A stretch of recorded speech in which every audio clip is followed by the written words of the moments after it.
There's no feeling more intense than starting over. If you deleted your homework the day before it was due, as I have, or if you left your wallet at home and you have to go back after spending an hour in the commute, if you won some money at the casino and then put all your winnings on red but it came up black, if you got your best shirt dry cleaned before a wedding and then immediately dropped food on it, if you won an argument with a friend and then later discovered that they just returned to their original view, starting over is harder than starting up. If you're not ready for that, like if you've already had a bad day, then what you're about to go through might be too much. Feel free to go away and come back. I'll be here. Alright, thanks for coming with me on this trip. I'll understand if you have to take a break at any point. Just find a safe place to stop and quit the game. And don't worry, I'll save your progress, always, even your mistakes.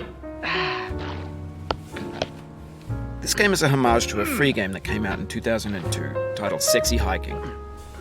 The author of that game was Jazuo, a mysterious Czech designer who was known at the time as the father of B games. And B games are rough assemblages of found objects. Designers slap them together very quickly and freely, and they're often too rough and unfriendly to gain much of a following. They're built more for the joy of building them than as polished products.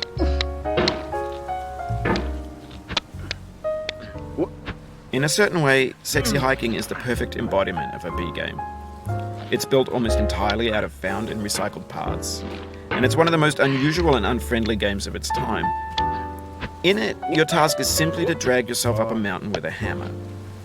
And that act of climbing, in the digital world or in real life, has certain essential properties that give the game its flavor. No amount of forward progress is guaranteed. Some cliffs are too sheer or too slippery. And the player is constantly, unremittingly in danger of falling and losing everything. Anyway, when you start Sexy Hiking, you're standing next to this dead tree that blocks the way to the entire rest of the game. It might take you an hour to get over that tree, and a lot of people never got past it. You prod and you poke at it, exploring the limits of your reach and your strength, trying to find a way up and over. And there's a sense of truth in that lack of compromise. Most obstacles in video game worlds are fake. You can be completely confident in your ability to get through them once you have the correct method or the correct equipment or just by spending enough time. In that sense, every pixelated obstacle in Sexy Hiking is real.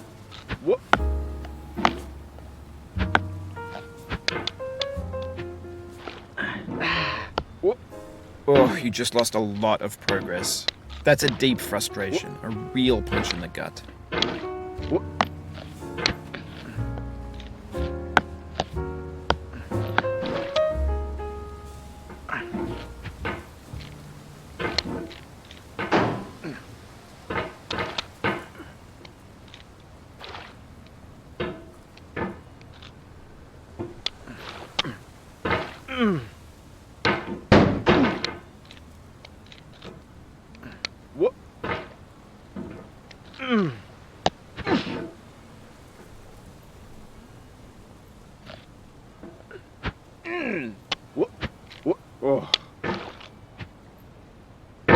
Oof, sorry about that.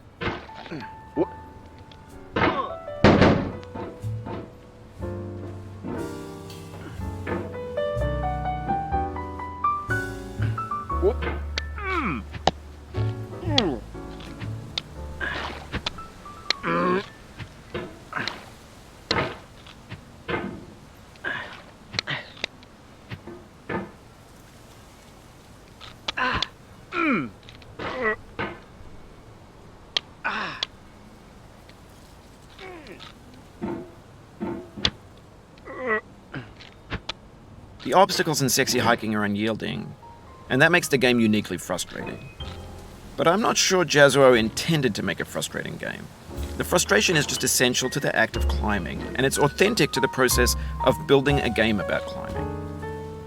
A funny thing happened to me as I was building this mountain. I'd have an idea for a new obstacle, and I'd build it, test it, and it would usually turn out to be unreasonably hard. But I couldn't bring myself to make it easier. It already felt like my inability to get past a new obstacle was my fault as a player rather than as a builder. Imaginary mountains build themselves from our efforts to climb them, and it's our repeated attempts to reach the summit that turns those mountains into something real.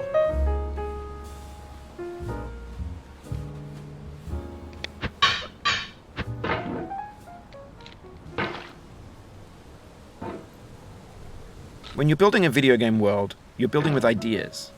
And that can be like working with quickset cement. You mold your ideas into a certain shape that can be played with, and in the process of playing with them, they begin to harden and set until they're immutable, like rock. And at that point, you can't change the world, not without breaking it into pieces and starting fresh with new ideas.